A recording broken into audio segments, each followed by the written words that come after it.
They've got to mature about this. So what do you say to people who say, well, this sounds all very good, but Governor, you were the poster boy for a lot of this stuff. I see today the Trump administration they talked about, I don't know if this is true, but they talked about the fact that California had a rule that schools cannot be required to notify parents if their kids in school have changed their gender, their pronouns. That's the kind of thing, even though it doesn't affect a lot of people, that makes a lot of people go, well, you know what? That's the party without common sense. Now, Bill Maher is 100% right about this. He's 100% right. 200% right. Probably even more than that. if that's your state, how are you?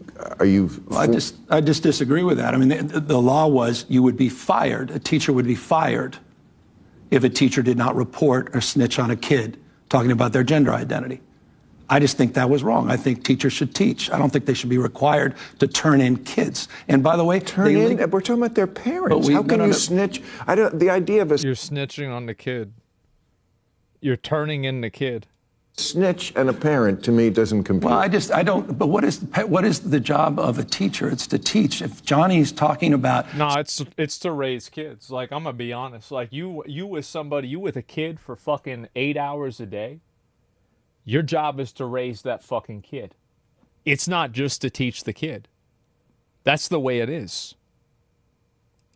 Some identity issue or some issue about liking someone of the same sex, is the teacher's job to then report that. By the way, in this law, the teacher can still do that, but they can't be fired if that's what it can't be fired if that's not what they do. And that's something I think is I just think that was fair, and I don't think that's inappropriate. I've seen a lot of people lately talking about this 80-20 issue, and I think you were on the other side of this now, the side with the 80.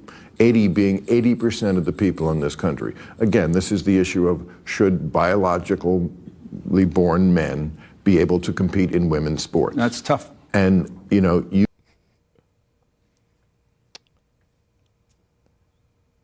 Not really, though, right?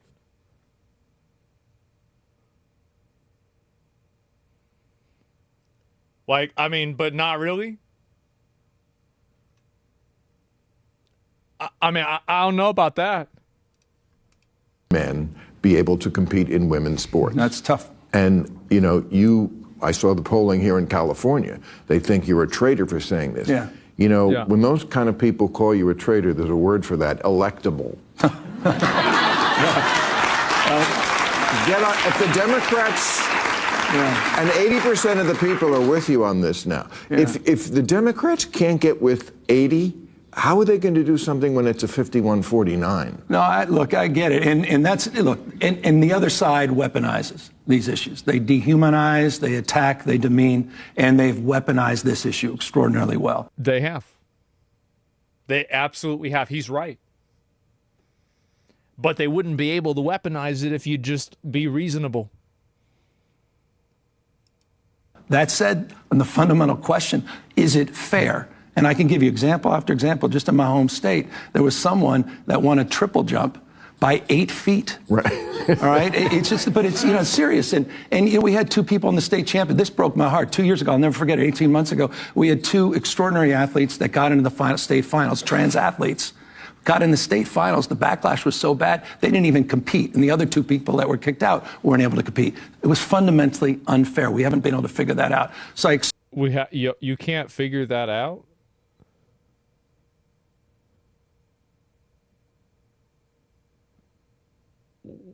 Why not? Like, damn, man! Like, you can't figure this. Whoa, that's how do you not know this? Express that as a fierce champion of LGBTQ rights, and with a record that I don't have put up with anyone. It's just, bro. Like, he's trying to get people to think that he's going to run for president. That's the reason why. That's what's going on here. And here we go. Talk about what's important, but let's talk about what's important. My roof. Your roof. My roof. Is this the solar? We're back to the solar? After the fire. It's always about the solar. After the fire, Yes, Bill. new roof, they suggested, get the stuff that's not, okay. 2 inspections I needed to have. Why? It's my roof. If it falls on my head, that's my problem. That's it? That's it. That's just a statement. No, that's my question. Why do I need 2 inspections, which I have to pay for? Yeah. Now, when you were here last time, we talked about regulations. You said, oh, it's a completely new day. Well, no, wait. That's a quote from you. Completely new day. Well, I mean, you said you were working on it. By the way, and last week you had Ezra Klein on, which was incredibly important. He wrote a book called Abundance, which really lays out. What the fuck does that have to do with what he asked? Nothing. And there's a reason for that. A very condemning picture of liberal governance in this country. Yeah. And the fact that we are process-focused and not outcome-focused. And your demonstrable example of that is relates to what you've tried to do with your damn roof for the last 15 years. And so it's our job to eliminate as many of those thickets and How's that going, though? as possible. But let's talk. Yeah. It's our job. Yeah, somebody better do something about this. Yeah, man. I mean, this idea that we can't even have a conversation with the other side. You have to. They won. Thank you. That's it. Yeah. Bottom line. And by the way, or the notion we just have to continue to talk to ourselves, or we're in the same damn echo chamber. These guys are crushing us. The Democratic brand is toxic right now. We had a high water mark 2 weeks ago, and that was a CNN poll at 29% favorability. It's 29%. Wow. dropped in the NBC poll down to 27%. It's one thing to make noise. Do you guys think it's going to go under 20%? What do y'all think? I think it might go under 20%. It could happen.